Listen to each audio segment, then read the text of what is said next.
Alors, on nous a dit que tu avais gros sur la patate sur le système de santé, sur les formations, sur comment aujourd'hui nos soignants nous soignent si bien, mais avec des conditions de plus en plus précaires. Donc, déjà, est-ce que tu peux nous parler un peu qui tu es, c'est quoi ton parcours, et pourquoi tu penses, par exemple, déjà, parce que vraiment ton premier sujet, c'est la question de la formation, c'est un problème aujourd'hui. Alors du coup, moi je m'appelle Axel, j'ai 23 ans. J'ai commencé ma formation infirmière en 2019. Du coup, en sortie de bac, j'avais fait un bac STL, du coup dans le sud-ouest. C'était la première année où la formation IDE avait basculé sur Parcoursup pour pouvoir accéder à la formation. Et du coup, moi déjà, du coup, j'ai dû déménager de chez moi. Je suis partie. Alors moi, j'habite à Auch et je suis partie du coup au plus loin dans le sud-ouest pour aller faire mes études. Du coup, et j'ai connu le Covid pendant ma formation. J'ai 2019, du coup, jusqu'en 2022, je suis allée jusqu'à ma troisième année. Et là, j'ai redoublé parce que j'avais pas validé 2 UE et le mémoire. Pas grand-chose, mais je n'avais pas validé. Du coup, j'ai redoublé ma troisième année. J'ai fait une année de pause pour pouvoir travailler en tant qu'aide-soignante pendant cette période-là d'1 an. Et pendant cette période-là, en même temps, j'ai fait ma mutation pour revenir dans ma ville d'origine, pour finir mes études d'infirmière, du coup, à l'IFSI de ma ville d'origine. Et du coup, j'ai fait 1 an après dans ce nouvel IFSI. Et là, je suis nouvellement diplômée, du coup, depuis cette promo-là de juillet 2024. Je suis diplômée, du coup, depuis cette année et je suis infirmière en psychiatrie maintenant. En psychiatrie, Voilà. Félicitations. alors, faut avoir du courage, hein, parce qu'aujourd'hui, je crois que c'est un des secteurs de la médecine qui est le moins doté. Et Oui. avec encore hier, j'entendais dans le collège de mon fils un enfant qui a fait une crise et pour lequel ils étaient désespérés puisque il n'y avait pas de place. Et donc la Mm. seule solution, c'est de l'exclure du collège, alors qu'en fait, il faut l'interner. Oui. Donc, Il y a très très peu de place, oui. Dans tout ce qui est institution pour les enfants, il y a très très peu de place. Les places partent vite et il y a du coup des priorités de patients qu'on peut plus ou moins mettre en établissement. mais alors parle-nous, pourquoi pour toi il y a un scandale sur la formation des soignants? Alors la formation des soignants, déjà, elle est assez dure, que ce soit mentalement ou physiquement, c'est épuisant. Moi, je sais qu'en sortie de bac, j'avais aucune expérience dans ça. Et tu arrives et tu dois apprendre très vite, prendre très très vite tes marques avec parfois du personnel dans les lieux de stage qui ne sont pas forcément aidants pour les étudiants. C'est très compliqué des fois. En fait, c'est très très fatigant. Déjà, c'est un métier qui est très prenant. Ce sont des études qui sont très prenantes parce que s'occuper d'autrui, s'occuper d'humains, c'est pas inné, c'est acquis. On apprend à s'occuper de la vie des autres, à s'occuper des autres, et c'est très très très épuisant. C'est très très lourd à faire en tant qu'être humain, de devoir apprendre à t'occuper des autres de manière professionnelle, en respectant le cadre, en respectant les lois, en respectant ce qu'on nous apprend. Et aussi à devoir faire avec ce qu'on fait en réalité, avec aussi des fois le personnel, le manque de personnel du coup qui entraîne de la fatigue chez les soignants, qui va entraîner du coup de la maltraitance aussi par rapport à nous les étudiants. Il y a énormément de maltraitance dans le milieu soignant et il y a aussi de la maltraitance par rapport aux étudiants, par rapport au fait que, par exemple, moi, quand j'étais étudiante, quand j'étais en stage, ce que j'avais beaucoup de mal à gérer, c'était les attentes. Quand tu es étudiant en stage, étudiant infirmier, on te demande des fois, alors il y a des lieux de stage qui sont très bien, hein, avec du personnel très accueillant, du personnel très empathique, très professionnel, etc. Mais des fois, on peut tomber sur des lieux de stage où les professionnels sont fatigués. Et du coup, quand le stagiaire va arriver, le stagiaire va un peu empâtir de cette fatigue-là, empâtir de tous les manques qu'il y a dans le soin. Vous servez de souffre-douleur au reste du personnel, donc.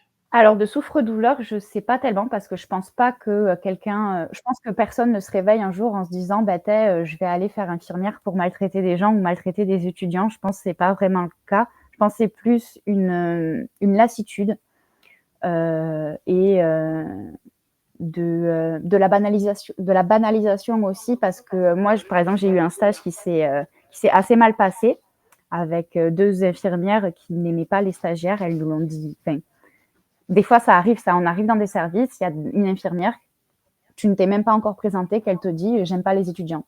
Donc tu ne, voilà. Donc des fois, ça peut être très compliqué. Alors oui, des fois, on peut être un peu le souffre-douleur, mais je pense pas que ce soit conscient. Je pense que c'est la résultante de la lassitude et surtout de la banalisation de beaucoup de pratiques. Oui, non, mais c'est une décompensation. C'est-à-dire Oui, que ne pouvant pas décompenser sur les patients, ils dépensent sur ceux qui sont les plus faibles dans la chaîne, donc les étudiants, les aides-soignantes, les personnels de ménage. Enfin, les ASH, ouais.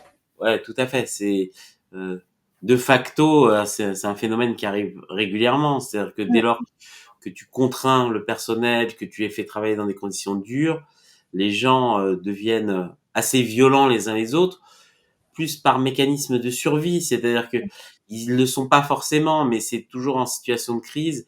Effectivement, ça peut révéler un côté néfaste chez les gens. Et effectivement, bah, quand les gens ils ont tous leurs jours de congé, ils peuvent poser leurs jours, ils sont bien reposés. Généralement, ils sont pas irascibles.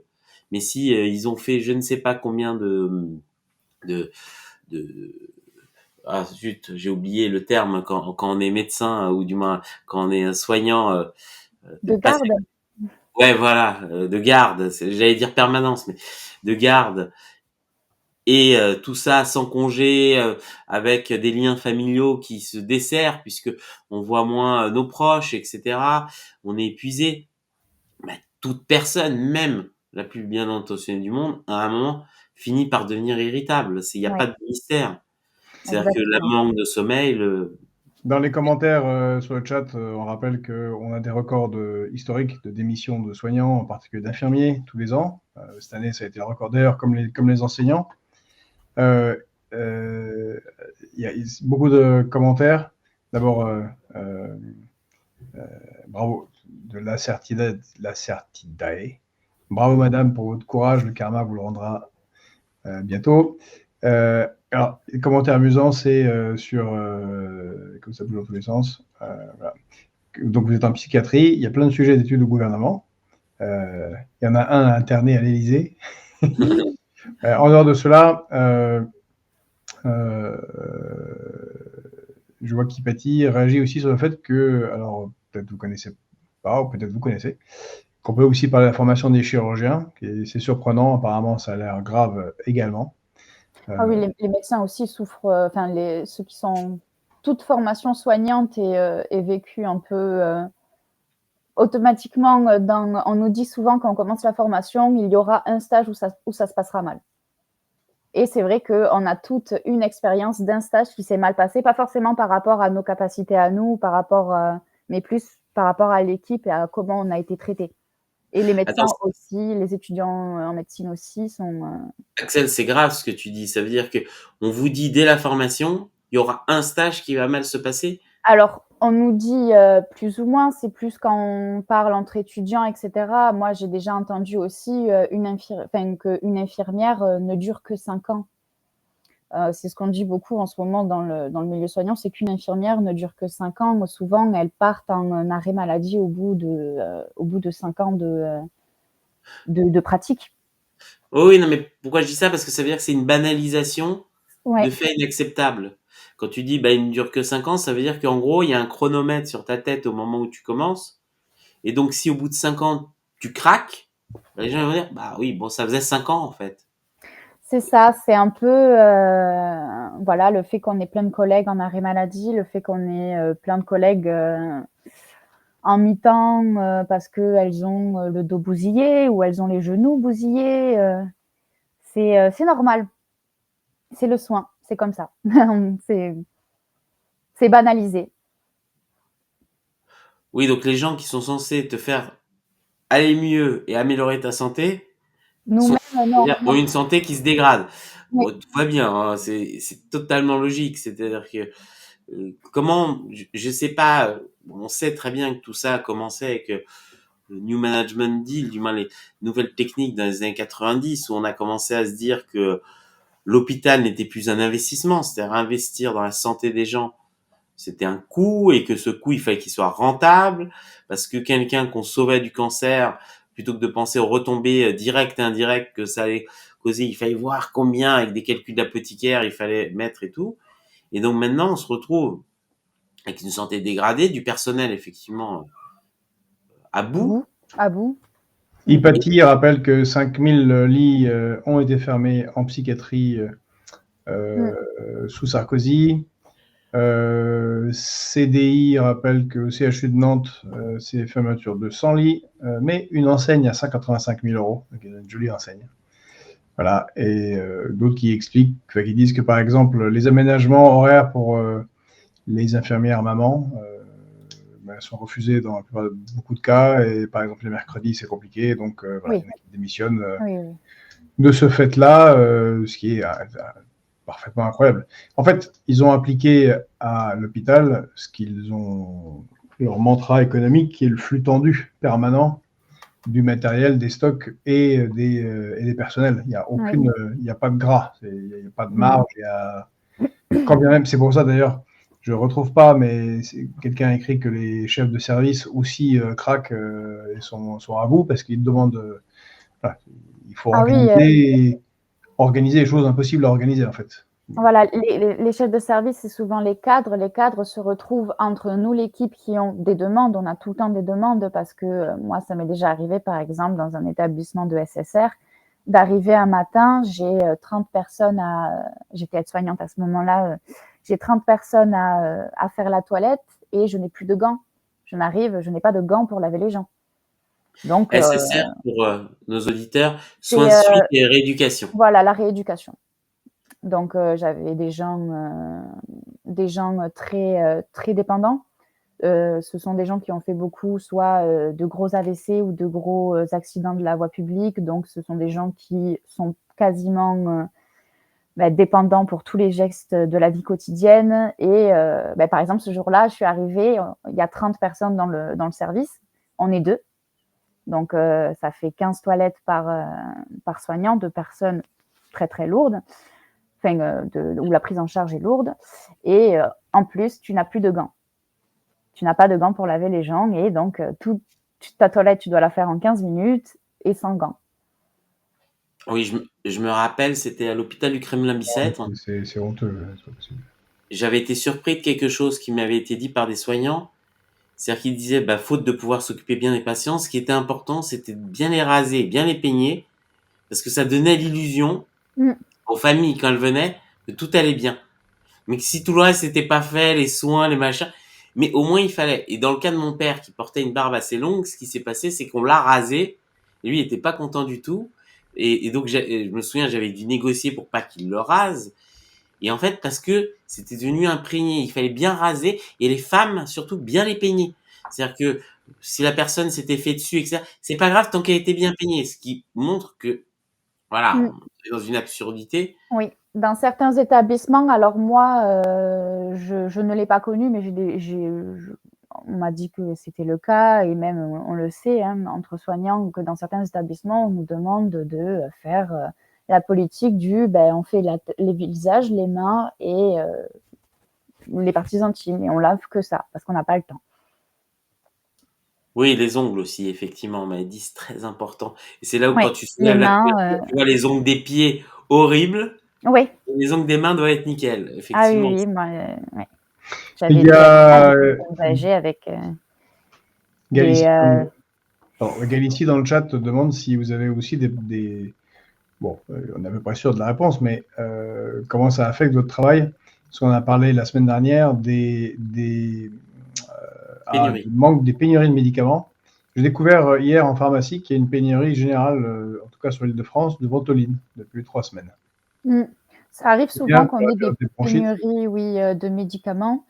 Après, pour être tout à fait honnête, je me suis jamais retrouvée dans une situation où pendant plus de 24 heures, on n'ait effectivement pas le médicament. À l'hôpital, quand il nous manque un médicament, souvent on l'a dans les quelques jours qui vont venir ou dans les quelques heures qui vont venir. Par rapport aux pénuries de médicaments, en tout cas personnellement, parce qu'aussi je n'ai jamais été dans des grands hôpitaux où on brasse énormément de gens. Ok. Voilà, mais il y en a. Enfin, de temps en temps, on nous dit, on n'a pas ce médicament-là, tant pis, la personne elle ne l'aura pas pendant 1 ou 2 jours. Mais c'est pas plus. Donc en soi, entre guillemets, ça va. Ça va. Ouais. Ça va. Alors qu'on sait que, par exemple, alors toi qui parles de psychiatrie, un patient schizophrène qui prend pas son médicament une journée, Ah c'est oui, le risque d'une crise psychotique grave, même avec des morts. C'est vu. C'est hallucinant de dire ça va. Et puis même en psychiatrie, c'est très important parce que même le fait de prendre le médicament, outre l'aspect purement biologique où le médicament va agir, chez les personnes psychiatriques, la prise est très importante. Pour eux, prendre leur médicament à 20 heures ou à X heures ou n'importe quel médicament, c'est plus anxiogène de ne pas le prendre pour ce rituel-là, de respecter le rituel de prendre le médicament. C'est un rituel. Donc, c'est très anxiogène pour eux. Puis, souvent, des médicaments en psychiatrie, les benzodiazépines, il y a aussi un grand risque d'accoutumance aussi, donc de dépendance. Et donc, ils sont très dépendants à ces médicaments-là. Au rituel de prendre le médicament en psychiatrie, voilà, c'est tout un rituel. On prend le patient avec nous dans la salle de soins ou dans la chambre où on distribue le médicament, où il doit le prendre devant nous. Donc, c'est un rituel et ça fait partie de leur rituel de vie. Donc, ne pas prendre le médicament, parfois, c'est plus anxiogène que toute autre situation. Et est-ce que toi, tu as pensé déjà à arrêter? Oui. Oui. Moi, j'ai vécu un stage dans un service de chirurgie qui a été très dur pour moi.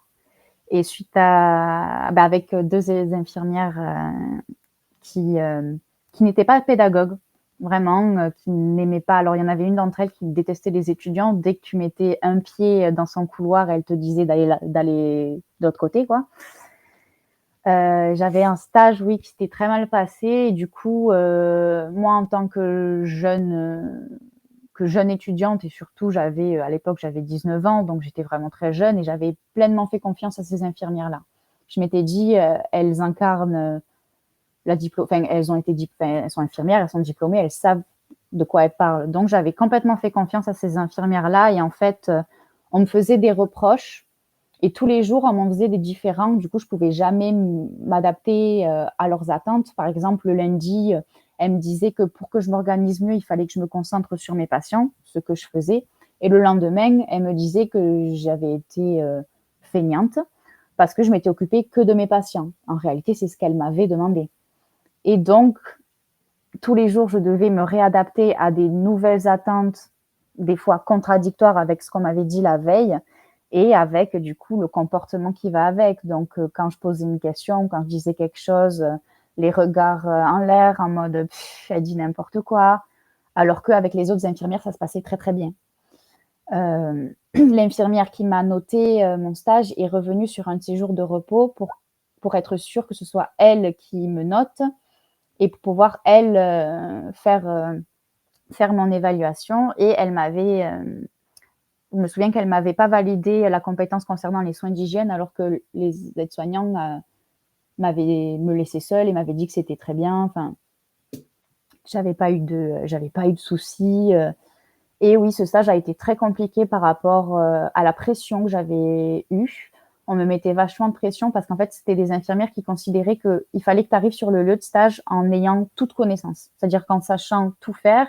Et si tu demandais de l'aide, et surtout que moi, j'étais pas rassurée, j'avais fait que des stages en EHPAD, c'était mon premier stage hospitalier, alors j'étais très, très inquiète, très stressée. Elle n'avait pas du tout pris en compte ça. Et quand je demandais à ce qu'on m'accompagne pour faire les soins, parce que moi, je ne suis pas à l'aise, c'était les premières fois que je faisais des prises de sang, etc. Alors oui, peut-être que pour une infirmière aguerrie, une prise de sang, c'est un acte comme un autre, comme limite mettre des gants, c'est un acte qu'on fait tellement. Mais pour une jeune une jeune étudiante, c'est un gros acte pour nous. La prise de sang, on s'en fait toute une montagne et elle m'avait jugée, elle m'avait dit non mais je vais pas venir avec toi et au final du coup la prise de sang je l'ai loupée et vu que c'était ma première que je faisais, j'avais oublié d'enlever le garrot, alors la veine du patient avait pété, ça avait gonflé, alors moi de suite panique totale, je me dis que j'ai tué le patient, enfin bon, du stress d'une étudiante infirmière. Dès qu'on fait une erreur, on a l'impression qu'on va tuer la personne, mais en fait, non, pas du tout. Ça arrive tout le temps, ça arrive même aux infirmières qui ont 40 ans d'expérience de louper une prise de sang. Et quand j'y vais, elle me dit, écoute, tu fais un pansement compressif et voilà. Et je dis, non, mais en fait, tu peux pas venir avec moi. Et elle me dit, non, tu vas y aller toute seule. Et je dis, mais non, en fait, là, j'y suis déjà allée toute seule, j'ai loupé, tu vas venir avec moi. Et ça s'était très mal passé par rapport à ça, beaucoup d'exigences, beaucoup de pression. Une fois, il y avait un patient qui avait... Tout ça s'est passé sur le même lieu de stage. On avait un patient qui avait une laparo, donc il avait une opération, donc une ouverture au niveau de l'abdomen. Et moi, le patient, je lui ai refait le pansement le matin et ça n'avait pas saigné. Alors, j'avais pas mis que ça n'avait pas saigné. Je ne l'avais pas renseigné, j'avais juste mis plaie propre dans ma transmission. Et l'infirmière, à midi, regarde, ça avait légèrement saigné, il n'y avait pas eu d'hémorragie, mais il y avait eu un saignement, effectivement. Et je me revois, je suis à l'autre bout du couloir, donc c'était un long service où il y avait deux ailes dans le même couloir. Et je suis à l'autre aile à côté avec l'infirmière avec qui je suis, avec qui ça se passe très bien. Elle voit cette autre infirmière, du coup, débouler et arriver face à nous. Et elle m'attrape le bras et elle me dit, OK, là, tu te tais, tu ne dis rien. Tu encaisses, tu ne dis rien. Moi, je me dis, OK, d'accord. Et elle se met là, comme, vraiment, limite un front contre front. Et elle me gueule dessus que je ne serai jamais une bonne infirmière parce que je n'ai pas noté ce petit détail comme quoi, effectivement, la plaie n'avait pas saigné lors de la réflexion du pansement. Et donc, elle m'a fait vraiment un front contre front pour avoir oublié de noter, de stipuler cette information-là. Et je précise, j'étais en début de seconde année, c'est-à-dire qu'on avait fait une semaine de cours et on était déjà reparti en stage. Donc j'étais au tout. On dirait le cas de soldats qu'on fait courir 3 semaines dans les bois et on met un fusil. Et... C'est ça. Et évidemment, ça se passe en général pas très très bien. Nipati qui dit, ouais, je suis pas étonné que ce soit en chirurgie viscérale. CDI pose une question. Est-ce que la pandémie n'a pas accéléré la destruction du personnel médical de santé publique ? Alors, moi, je pense que si, parce que non seulement on a tous un peu été réquisitionnés. Moi, je me souviens que j'avais été réquisitionnée pour faire les vaccins en temps de stage. Donc, j'avais eu des jours en moins de stage, donc des jours en moins pour apprendre, pour aller faire des vaccinations et des surveillances au centre de vaccination ou dans la ville à laquelle j'étais. Je sais qu'il y a eu plusieurs... voilà, le service où j'étais la semaine d'avant, où ça s'était mal passé, je me souviens, où il y avait eu toute une réorganisation dans l'hôpital, où elles avaient complètement changé de type de patients. Donc, de patients chir, elles étaient passées aux patients Covid. Donc, pareil, ça leur avait mis une pression de dingue. Et en fait, je pense que j'ai plus mangé de leur frustration qu'autre chose. Le stress aussi, parce qu'on est soignant, mais il y a énormément de soignants aussi qui avaient peur de l'attraper, le Covid. Donc, énormément de pression qui se mettait aussi à eux-mêmes. Le fait aussi qu'il y ait des arrêts maladie pendant le Covid, du coup, des gens qui ont dû faire des jours supplémentaires. Les primes Covid alors, moi, j'en ai pas eu parce que j'étais étudiante à ce moment-là, mais il me semble qu'il y a certains soignants qui ne les ont jamais touchés. Oui, parce que c'est ce que tu dis, et c'est important de le dire, parce que il y a beaucoup d'étudiants qui sont en alternance ou oui. Ils touchent un peu, pas beaucoup, c'est pas un vrai salaire, mais ils touchent quelque chose. Toi, en tant qu'étudiante infirmière, tu touches rien. Alors non, on est rémunéré quand même pendant les temps de stage, mais c'est vraiment pas grand-chose. Je me souviens, alors j'ai pas les tarifs exacts, hein, mais je me souviens que pendant la première année, je touchais 150 € pour les 5 semaines de stage. Deuxième année, ça a augmenté. Attends, je suis désolé, Axel. 150 € pour 5 semaines, ça paye même pas les repas le midi. Oui, non, c'est pas beaucoup. Mais c'est pas une rémunération. Je sais que c'est pas beaucoup, mais c'est bon. l'aumône. Je veux dire, moi, je sais pas, je donne ma vie pour les autres, on me donne 150 euros, je viens, je les rends, j'y gardez-les.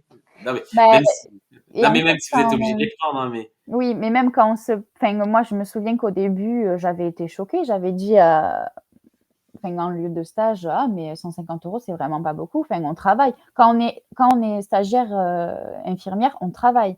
On n'est pas derrière l'infirmière à regarder ce qu'elle fait. On fait aussi bien le travail aide-soignant que le travail ASH, que de répondre à toutes les sonnettes, parce que si on n'en répond pas à une, on va nous mettre sur le bilan de stage que on répond pas aux sonnettes et qu'on n'est pas impliqué.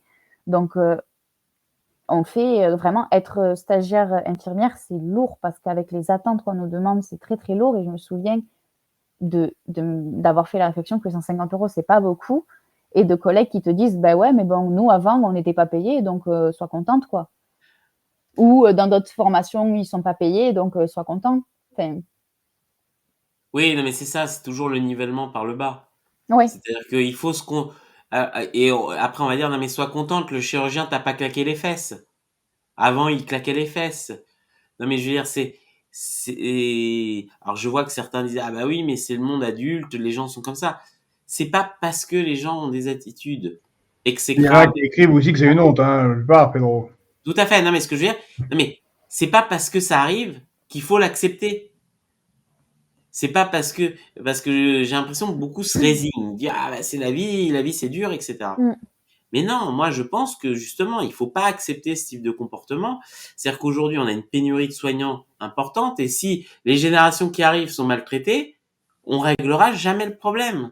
Au contraire, surtout que toi, tu arrives dans une période, on va dire, on va appeler ça les étudiants Covid, c'est-à-dire vous vous ouais, formez pendant la plus grosse crise sanitaire des peut-être 100 dernières années, puisque avant il y avait la grippe espagnole, mais hormis les guerres, effectivement, on est sur la plus grosse crise sanitaire en France depuis un nombre à quelques d'années, dans un état, système de santé dégradé.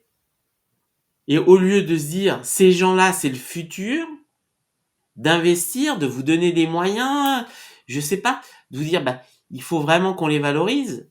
Eh ben non, en fait, vous prenez parce qu'il y a une espèce d'habitude que, comme les autres ont été maltraités, il faut soi-même maltraiter ceux qui viennent après. mm, Et ouais. Et souvent, ce que vous dites, ça me fait penser à souvent les lieux de stage maltraitants comme ça ne sont pas fermés parce que déjà il y en a pas assez et parce que du coup on nous dit bah oui mais ça se passe comme ça pour tout le monde alors tu vas encaisser. oui, oui, c'est ça. Donc c'est Donc pour ça que c'est une banalisation, c'est ouais, c'est comme vous dites, c'est ah ben c'est comme ça alors on continue à faire comme ça. et question, est-ce que tu as l'impression, toi, donc tu dois être en Occitanie, dans la région de Toulouse, si je Ouais. me trompe pas, par rapport à la psychiatrie justement, est-ce que tu as l'impression aujourd'hui que tu as à part interner, est-ce que il y a vraiment une solution pour ces patients? Du moins, est-ce qu'il y a quelque chose qui est développé ou juste le principe c'est de les mettre à l'écart, leur donner leur médication et espérer qu'il y en ait pas plus qui toquent à la porte, quoi. Alors honnêtement, moi je suis tombée sur un service, enfin je suis vraiment tombée sur une bonne équipe. Donc on essaye vraiment de faire des choses pour les patients. Mais ça dépend tellement de l'établissement dans lequel tu vas, dans aussi les subventions que l'établissement a. C'est ça aussi le gros problème qu'on a. Moi j'ai fait du coup, vu que j'ai fait 2 IFSI différents, j'ai fait 2 hôpitaux différents et j'ai vu la différence entre un hôpital qui a les subventions entre guillemets nécessaires pour faire les bonnes choses et un hôpital qui est un peu moins subventionné parce que soit la population de la région est trop vieillissante donc on ne met pas d'argent ou parce que ben, ça vient d'une petite ville donc on n'y met pas d'argent donc la qualité des soins est nettement de moins bonne qualité. Mais c'est pas forcément de la faute des soignants parce que au moins on a de subventions, au moins les soignants sont formés, au moins les patients ont des solutions et au moins on développe des choses justement pour eux. Au plus on aura des subventions, au plus on peut former les gens, au plus on peut proposer une qualité de soins adéquate. Donc, moi, alors quand on est étudiant, c'est vrai qu'on ne pense pas forcément à ces choses-là. Quand on est étudiant, on veut plus apprendre à faire notre métier qu'à se poser réellement des questions sur est-ce qu'on le fait vraiment bien, Est-ce que c'est vraiment ça qu'il faut qu'on fasse? Est-ce que les patients, effectivement, ils sont pas juste laissés là et bon, ils sont là pour être là? Mais j'ai l'impression que ça se développe, que ça commence à se développer, à essayer de mettre de plus en plus de choses en place parce que avec toutes les nouvelles lois et tout ce qui est bientraitance aujourd'hui, qu'on essaye vraiment de mettre en place dans les établissements, malgré le manque de moyens, malgré le manque de soignants, le manque de formation, etc. Mais ça stagne, mais ça avance. Donc, il y a plus de foyers qui ouvrent, parfois plus de places de temps en temps. Mais quand on dit qu'on ouvre des lits, qu'on ouvre des places, c'est souvent 2 places ou 3 places. Donc, rien qui va aider réellement le problème, justement, de la psychiatrie, qui est le manque d'établissements ouverts pour toutes les personnes qui ne peuvent plus et qui ne peuvent pas rester chez eux, ou même des parents qui ont des enfants par exemple autistes profonds, qui ne peuvent plus les garder à la maison, mais qui sont obligés et qui du coup eux finissent aussi par s'épuiser. Donc j'ai l'impression que ça avance petit à petit, vraiment petit à petit. Des choses se mettent en place. Par exemple, des IME prennent en hôpital de jour certains patients. Donc, c'est des patients qui vont venir que pour la journée, que pour certains jours. Il y a aussi aujourd'hui, ce qui s'ouvre de plus en plus, c'est des foyers, donc des gens qui prennent, comme des familles d'accueil, des gens qui vont prendre chez eux des personnes plus ou moins bien, enfin plus ou moins stables, pour pouvoir alléger un peu les établissements. Mais il y a toujours autant manque de place, manque de moyens. Moi, je sais que j'ai des patients, ça fait X semaines qui attendent des places en foyer. Et en fait, là, il y a 2 semaines, le foyer qui nous appelle et qui nous disent qu'il faut qu'on fasse le dossier en urgence parce qu'en fait, sinon, la place, en 3 jours, elle est prise. Donc, ça avance, mais c'est lourd, c'est lent, on bataille pour avoir des places, on bataille pour avoir des dossiers. Parce que voilà, CDI écrit, on s'étonne pas que les jeunes ne soient plus tirés par ces métiers ou qu'on ait des missions. Mais tu disais, Pedro, tout à l'heure que tu comprenais pas que des gens qui en avaient souffert fassent souffrir. Bon, c'est un élément psychologique, mais le principal problème là, il est politique. C'est qu'on a quand même une destruction volontaire de l'hôpital public dans tous ses aspects, de la psychiatrie aux autres services de santé. Tout ce qui est décrit, tout ce que tu décris, beaucoup de médecins le décrivent, de soignants, d'aides-soignants, d'infirmiers, dans tous les services depuis des années. 1 an avant le Covid, pendant 1 an avant la crise Covid, on a vu toutes ces grèves dans les hôpitaux, ces manifestations, ces réclamations. On avait madame, comment elle s'appelait, la ministre de la Santé à l'époque, peu importe, qui allait dans les hôpitaux et quand elle rencontrait des infirmiers comme vous, elle levait les yeux au ciel à chaque revendication. Bon, ces gens-là s'abordent l'hôpital, donc c'est pas étonnant que vous retrouviez dans cette situation. Agnès Buzyn. Agnès Buzyn, c'est voulu. Voilà, et j'avais une question par rapport à est-ce qu'on dit actuellement que en Île-de-France, il y a 30 000 fous dangereux qui se promènent dans la rue parce qu'ils n'ont pas de place dans les services. Alors quand on dit fous dangereux, bon, c'est un terme rapide, oui, c'est des gens qui sont dangereux pour eux-mêmes ou dangereux pour les autres parce qu'ils peuvent avoir une crise et faire n'importe quoi contre eux-mêmes, contre les autres.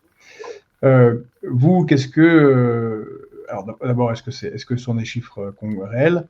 Et qu'est-ce que vous proposeriez si on avait voilà, si d'autres personnes étaient au pouvoir et qu'on ne soit pas avec des gens qui détruisent volontairement l'hôpital public pour le privatiser, qu'est-ce que vous proposeriez?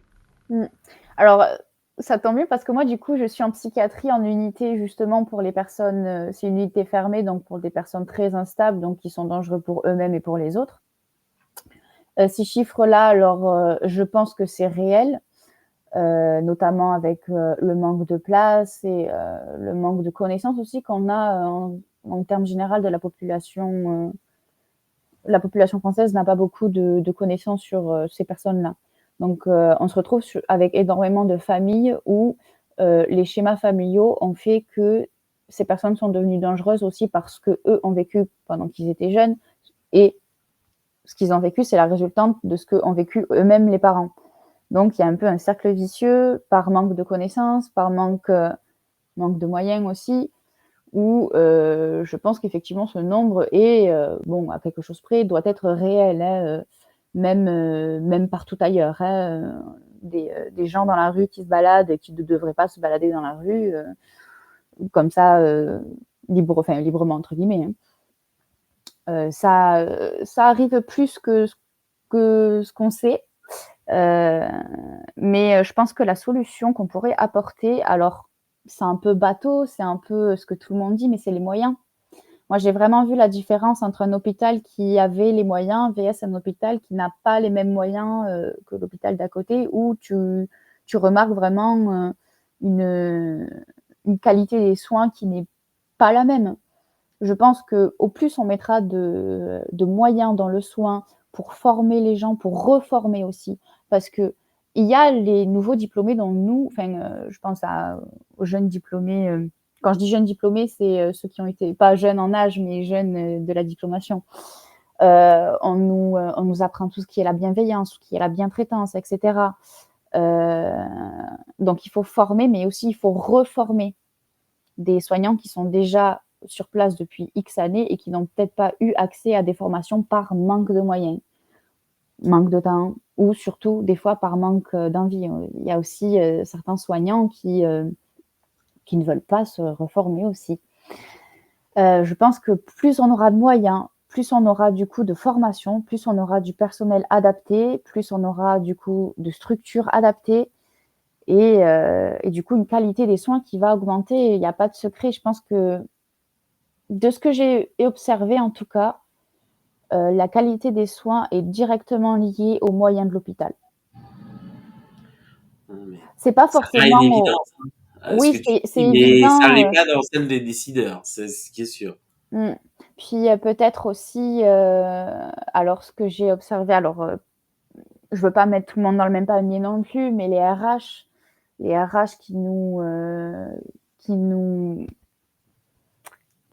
qui dirigent un peu notre façon de faire les soins. Quand tu as ta RH moi j'ai déjà vu ça, on met des quotas sur le nombre de protections qu'une personne a le droit à la journée. La RH qui nous dit tu as le droit d'utiliser 5 protections dans la journée. Oui, mais bon, moi je suis désolée, j'ai pas fait infirmière pour laisser quelqu'un avec une trace de sel tout sous prétexte que je vais pas utiliser mon quota de protection, ou de ce que j'ai déjà vu aussi, ce qui se fait beaucoup en EHPAD, c'est de mettre des rations de nourriture. Donc c'est un bout de viande, ça sera un bout de viande et pas un peu plus si la personne a faim ou quoi. Les RH qui du coup voient un peu plus tout ce qui va être côté financier, rendement, rentabilité, alors que nous, dans le soin, on n'est pas censé faire de la rentabilité, hein, on est censé faire du soin, on est censé apporter quelque chose aux gens. C'est ce que dit Patty, et la RH n'a pas de formation médicale. Donc, je pense que si on formerait un peu plus aussi les RH à la bientraitance, et surtout à la bientraitance aussi des soignants, parce qu'on parle beaucoup de la maltraitance des résidents qui vivent, et c'est vrai, les résidents vivent, surtout les résidents d'EHPAD, vivent une vraie maltraitance, que ce soit avec les rations de nourriture, que ce soit avec le manque de personnel. Donc, des fois, j'ai vu des gens être mis au lit à 16h de l'après-midi, et c'est banalisé parce que, ben oui, mais tu comprends, on l'a levé à 8h, donc ça fait long pour un petit papy d'être levé toute la journée. Ben oui, mais nos petits papys à l'époque, ils allaient à 4h du matin faire les champs. Lui, tout ce qu'il... être couché à 16h, c'est pas forcément ce qu'il veut. Et du coup, il y a tout ce truc-là de RH qui nous met une pression pour rester dans les clous, pour finir nos toilettes à midi, pour ne pas dépasser les heures, pour ne pas dépasser le quota, pour ne pas dépasser le budget. Je pense que si on formerait un peu plus la RH à la bientraitance de nous, les soignants aussi, et des patients, ça pourrait se faire un petit peu mieux, parce qu'il y a des RH aussi qui sont très bien. Moi, je suis déjà tombée sur des établissements, même EHPAD, où les gens sont douchés tous les jours, où quand il y a besoin d'être changés, ils le sont changés, mais de suite, où il n'y a pas de ration, où ils ont plein d'activités. Et il y a d'autres EHPAD où il y a moins de moyens, ou alors la RH voit la rentabilité et du coup, on maltraite les gens. Axel, j'ai une question. Est-ce que tu as entendu parler de cette rumeur? Alors, je ne sais pas si c'est cabinet de conseil ou une entité privée qui noterait justement, qui ferait des audits et des notations des établissements de santé pour dire est-ce qu'il faut leur donner plus ou moins d'argent? Alors oui, alors c'est pas forcément dit comme ça, mais c'est une notoriété publique. Les établissements sont réévalués tous les 4 ans. Et donc, suite à ces évaluations-là, on a des subventions. Sauf que comment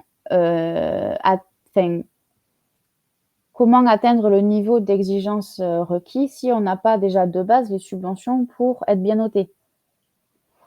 Donc, c'est un système de notation très compliqué Et qui est fait par des entreprises privées, c'est ça ce que je comprends. Alors, c'est privé, ça, je ne pourrais pas vous répondre, je ne sais pas. Mais c'est des médecins ou des professionnels de la santé qui viennent nous évaluer sur nos bonnes pratiques. Et la plupart du temps, surtout, moi, ce que j'avais observé, c'est surtout à l'hôpital psychiatrique où il y a beaucoup, beaucoup moins de subventions données qu'à l'hôpital général. Et donc, l'hôpital psychiatrique n'est pas dans les clous par rapport à l'hôpital général où aussi les notes sont légèrement surévaluées pour faire passer l'hôpital général. Et du coup, il y a un gros décalage Attends, juste que je comprenne. Donc, dans un hôpital qui serait mal noté, on donne moins de sous. Mais s'il est mal noté, c'est qu'il a moins de moyens. Donc, il y a le traitement est mauvais, du moins moins c'est un bon parce cercle qu'il y a moins de vicieux. moyens. Et donc, on va leur mettre moins de sous parce qu'ils sont pas bons. C'est quand même, ça devrait pas être l'inverse. C'est-à-dire que justement, un hôpital très bien noté, on le laisse à son budget normal. Et un hôpital moins bien noté, on met les moyens pour le remonter. Alors oui, alors par rapport aux moyens, alors nous, moi je sais pas comment ça se passe pour qui décide de qui a le droit à plus de moyens ou pas. Mais oui, ce que j'ai observé, c'est que parce que du coup, moi j'ai fait 2 hôpitaux différents et ceux qui avaient déjà eu les moyens d'être bien notés, c'est ceux qui avaient déjà les subventions nécessaires. Et ceux qui sont mal notés, c'est de base, ils ont pas beaucoup de subventions. Donc est-ce qu'effectivement, les hôpitaux mieux notés sont plus récompensés? Ça, je peux pas le dire, je ne sais pas. C'est le Mais il y fameux a adage vraiment d'entraide une qu'aux quoi. Après, il y a aussi le fait que quand la population, par exemple, nous, dans le sud-ouest, la population est très vieillissante. On a beaucoup de personnes âgées. Moi, je sais que dans l'hôpital où je travaille, ça vient d'une petite ville, il y a que des personnes âgées. On n'a que ce type de population-là et du coup, l'État donne un peu moins de subventions à ces petits hôpitaux-là qu'à un grand hôpital, par exemple l'hôpital de Bordeaux ou quoi, où les subventions vont être beaucoup plus importantes. Mais du coup, nous, on finit par maltraiter nos personnes âgées parce qu'on n'a pas de subvention. Mais du coup, par rapport à cette notation-là, alors pour savoir qui touche quoi, je pourrais pas vous dire, je sais pas, moi je travaille pas dans ce milieu-là, mais oui, il y a une corrélation entre la notation où on va avoir du coup des subventions en fonction de cette notation-là, et ceux qui sont le mieux notés, ce sont ceux qui ont déjà les subventions nécessaires pour être bien notés.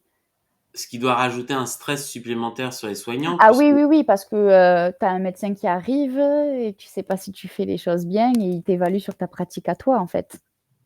Sauf Ouais, que non, mais si de base, tu as été à l'IFSI où il n'y a pas trop de moyens, donc tu n'as pas été formé comme quelqu'un qui aurait été à Bordeaux ou à Paris ou je ne sais quoi, déjà de base, tu as un manque, puis de base, ton service, il part un peu à volo parce qu'on n'a pas de subvention, tu fais ce que tu peux, en fait, mais c'est stressant. C'est très, très anxiogène, puis du coup, c'est nous qu'on évalue, en fait. C'est notre pratique à nous, entre guillemets, donc tu te dis automatiquement que c'est ta faute ou... Après, il y a des choses, oui, où les services, quand on n'a pas le matériel nécessaire, c'est forcément pas notre faute. Mais quand on vient t'évaluer, c'est sûr que c'est très, très anxiogène. Non, mais c'est... Oui, non, mais je veux dire, quand on le dit, en fait, on se rend compte de l'absurdité et tu te dis, mais ceux qui dirigent notre pays, déjà, même, je vais être très sincère, le principe des subventions aux hôpitaux, moi, me choque. Oui, C'est-à-dire qu'un hôpital, il devrait avoir un budget en fonction de sa capacité d'accueil, etc., un budget suffisant. Donc, si on est obligé de remettre des subventions, ça veut dire déjà que les budgets sont sous-dotés. Donc, oui. déjà, là, il y a un problème. Et après, qu'on commence à faire des reviews d'efficacité, mais alors que, et moi je le rappelle, du moins c'est ma vision, hein, c'est peut-être pas la vision de tout le monde, la santé, ce n'est pas une dépense, c'est un investissement. On prend l'exemple, un de mes grands combats, c'est la question de la santé dentaire. On sait que des gens qui ont des dents saines seront moins malades. Mm. Aujourd'hui, beaucoup de gens arrêtent d'aller chez le dentiste parce que les frais médicaux et dentaires sont beaucoup trop élevés et que les mutuelles ne remboursent pas assez. Ce qui fait qu'ils vont avoir des dents dégradées, ce qui va provoquer des infections et des problèmes de santé à répétition. Eh ben, c'est pas, on va dire, quelqu'un qui va avoir des problèmes de santé à répétition, ben, paradoxalement, il va coûter plus cher à la société. Donc, il va consommer plus de soins. C'est tout le principe de la santé préventive. C'est-à-dire que si on attend que quelqu'un devienne obèse et diabétique et de prendre en charge avant et au lieu d'intervenir avant et dire regardez, vous avez pris un peu d'embonpoint, il y a un problème de cholestérol, maintenant vous pouvez le corriger avant que ça devienne une maladie chronique, ben, on gagnerait beaucoup. C'est ce que des pays, alors on va me traiter de méchant communiste, mais à Cuba c'est ce qu'ils font et c'est pour ça que malgré les faibles moyens du système de santé, les gens ont une durée de vie, une longévité assez importante dans des conditions pourtant sur l'île qui sont assez précaires parce que ils interviennent avant que les gens aient des Mm. problèmes de santé. Et nous, on est dans du curatif et en plus, on est du curatif où on tire vers le bas. Donc, on avait un magnifique système de santé, on a la sécurité sociale qui est censée donner un accès aux soins à tout le monde. Et malheureusement, voilà. Et après, les gens comme toi qui arrivent par vocation, on les maltraite. Donc, Mm. euh, c'est déprimant au possible. Mais est-ce que, alors je vais laisser Georges parce qu'on va bientôt conclure, euh, euh, finir. Mais est-ce que toi tu vois quand même un espoir dans tout ça? Est-ce que tu as l'impression Oui. que il y a peut-être un truc qui fait qu'on pourrait s'en sortir et que tout Alors n'est pas. moi j'ai beaucoup d'espoir, franchement. Je crois vachement en l'humanité déjà de base. Et là, ce qui m'a, en fait, je pense que si on redynamise le soin, c'est-à-dire qu'on remet vraiment l'humanité et la bientraitance au cœur de notre pratique, que ce soit envers les agents comme envers les patients. Je vois beaucoup d'espoir, oui. Puis surtout, aujourd'hui, ce qui me fait énormément plaisir, c'est toutes ces formations qui s'ouvrent un peu, formation bientraitance, formation, la formation au confort de la personne, etc. Donc, je pense que oui, qu'il y a de l'espoir. Puis même avec les soignants qui, il y en a qui ont baissé les bras, mais il y en a énormément qui n'ont pas baissé les bras aussi. Il y a énormément, là, je suis tombée sur un service, mais vraiment en or. J'ai été accueillie, j'ai été très bien accueillie. J'ai jamais eu un accueil aussi chaleureux. On m'a tout de suite intégrée à l'équipe. Puis du coup, la qualité des soins est autre chose, même si on n'a pas trop de moyens, parce qu'on est un hôpital quand même de campagne. On n'a pas trop de moyens, mais on essaye quand même de faire avec. Là, je pense notamment à les animateurs de là où je travaille qui sont mais vraiment top, qui font plein de choses avec les patients. Moi, j'ai mes patients, mais ils font de l'équithérapie, ils vont à la ferme, ils vont au marché, mais presque tous les jours, ils vont à la piscine. Je pense qu'il y a de l'espoir parce qu'on est un personnel soignant qui est quand même, on veut bien faire les choses. Je pense qu'il n'y a pas, il y a personne qui va faire 3 ans d'études pour maltraiter les gens, pour faire mal son métier ou pour s'amuser à gueuler sur l'étudiante ou à donner tout son boulot à l'étudiante. Enfin, je pense qu'il y a personne qui ferait 3 ans d'études pour ça. Mais je pense qu'avec déjà nos valeurs soignantes, parce que quand on va dans le soin, c'est pas, on n'y va pas par hasard. Ou alors on arrête. Enfin, souvent, il y a beaucoup de personnes qui arrêtent au bout de la première ou deuxième année de médecine, enfin, en études de soins, parce que tu te rends compte très vite que c'est pas fait pour toi. Parce qu'on est tous là parce qu'on veut être là pour les gens, on veut s'occuper des gens, on veut prendre soin des gens.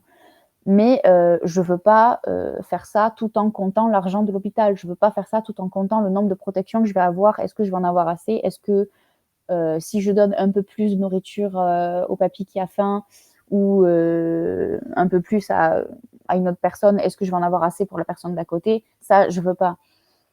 Mais je pense qu'avec non seulement le désir soignant qu'on a de faire mieux les choses, parce qu'aujourd'hui, on libère vachement la parole sur ça, sur les violences que nous-mêmes on pratique. Moi-même, je le dis, j'ai maltraité des gens.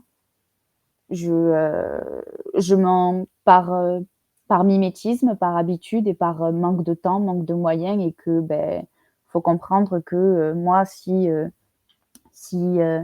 j'ai pas fait tous mes soins, en fait, la personne, je peux pas reporter mes tâches à demain. Il faut que mes tâches, je les finisse aujourd'hui parce que c'est pour la personne. Je travaille avec de l'humain, donc tout ce que je dois faire, je dois le faire aujourd'hui. Donc, moi, je me suis déjà trouvée dans des situations où, oui, j'ai maltraité des gens. Bon, j'ai démissionné de l'établissement après du coup, mais je pense qu'avec le désir soignant qu'on a de prendre en soin les gens, pas de prendre en charge les gens, mais de prendre en soin, de la prise en soin, je pense qu'avec le désir soignant qu'on a de mieux faire les choses en tout cas, et aussi le désir des patients, parce qu'aujourd'hui, la parole se libère aussi sur beaucoup de familles de résidents.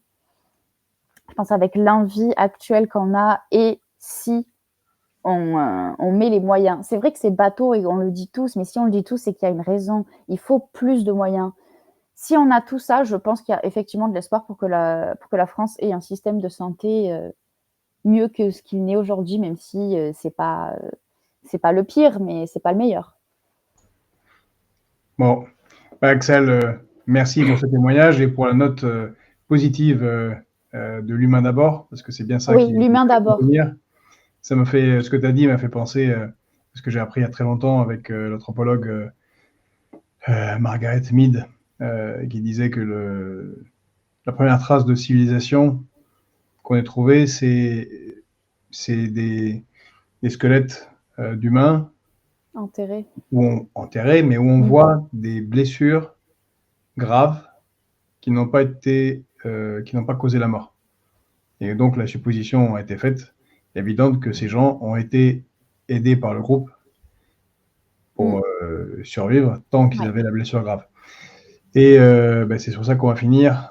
Donc, manque de moyens, on sait bien ce qu'ils font, la destruction de l'hôpital public. Oui. Merci d'être là en première ligne. Voilà, merci pour votre témoignage, votre courage. Il y a beaucoup de gens qui écrivent des choses très positives sur le fil.